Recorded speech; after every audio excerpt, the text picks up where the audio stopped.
Dan mereka memiliki itu semua tanpa pernah sedikit pun merendahkan, meremehkan saudara sebangsanya.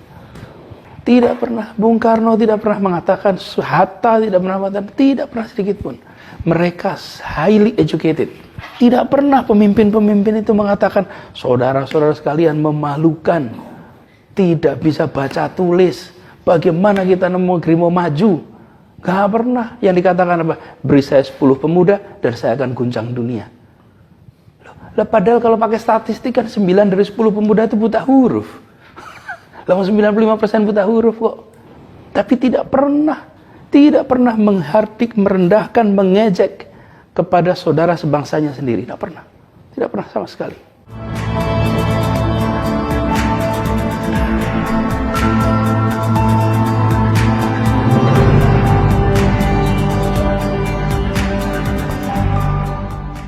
Pak Gubernur, saya pertama dari lubuk sanubari saya yang terdalam mengucapkan terima kasih. Kemarin saya sangat terharu bagaimana Anda membela teman-teman kita yang memasang tiang bendera dengan bambu. Wah, itu saya terharu banget, Pak. Ya, karena ya betul Pak Gubernur tahu sebelumnya kan mereka dihujat habis-habisan kan sebagai mempermalukan bangsa dan macam-macam. Dan saya tadi juga sudah pasrah dah, nggak berdaya. Tapi mendadak Anda berkenan untuk menyatakan suatu pernyataan yang menurut saya itu pernyataan kerakyatan yang sangat-sangat luar biasa. Ini sekarang aja air mata saya sudah keluar lagi.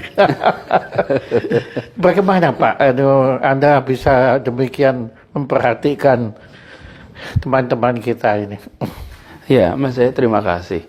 Mbak, ini adalah amanat yang sedang kita teruskan, Mbak Jaya. Saya selalu melihat, ini tempat kita duduk di sini.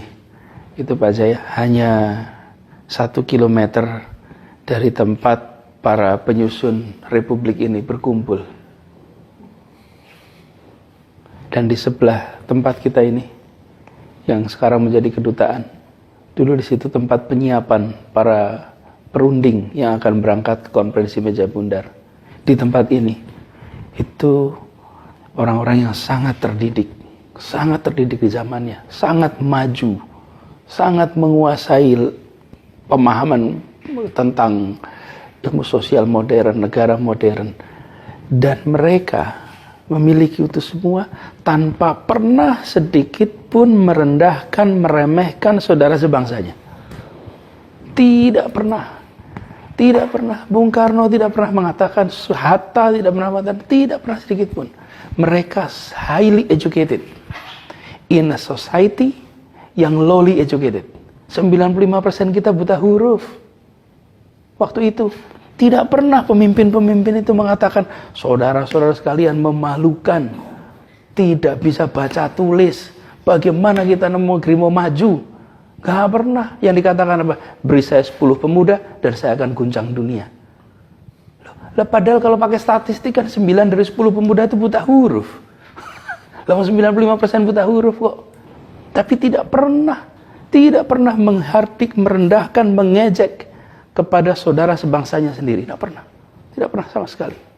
Tidak pernah. Dan Anda tahu itu karena kalau tidak salah kakek Anda ya, atau ya, kakek ya, Anda ikut dalam perjuangan ya, itu ya. Kakek saya ikut. Kakek saya tinggal di Kuitang, ngontrak rumah waktu itu. Lalu sidangnya di gedung sekarang disebut Gedung Pancasila. Ikut menyusun. Karena itu sekarang, hari ini, alhamdulillah sebagian dari kita sudah sejahtera, sebagian kita sudah makmur. Tapi bukan berarti kita boleh merendahkan, boleh kemudian mengejek. Dulu itu semuanya pada makmur sejahtera, tidak ada mengejek. Apalagi ketika sampai kepada soal bambu itu. Saya kembali soal bambu. Bayangkan, bambu adalah khas Nusantara. Itu khas Nusantara. Bambu runcing. Yang diruncingkan dipakai untuk perang. Nah, ya. Tapi bambu ini hampir, bahkan kalau penelitian masa lalu menunjukkan bahwa bagaimana masyarakat masa ribuan tahun yang lalu pindah dari satu tempat ke tempat lainnya, itu adalah dengan menggunakan bambu yang dibuat kapal. Tapi sampai sekarang juga pembangunan masih menggunakan bambu, Pak. Bambu. Menurut saya bambu itu biasa saja. Bambu bukan lambang keterbelakangan. Bambu itu adalah justru tanda kemajuan atas pemahaman tentang lingkungan hidup. Ini biodegradable. Iya, Anda letakkan tidak perlu pakai proses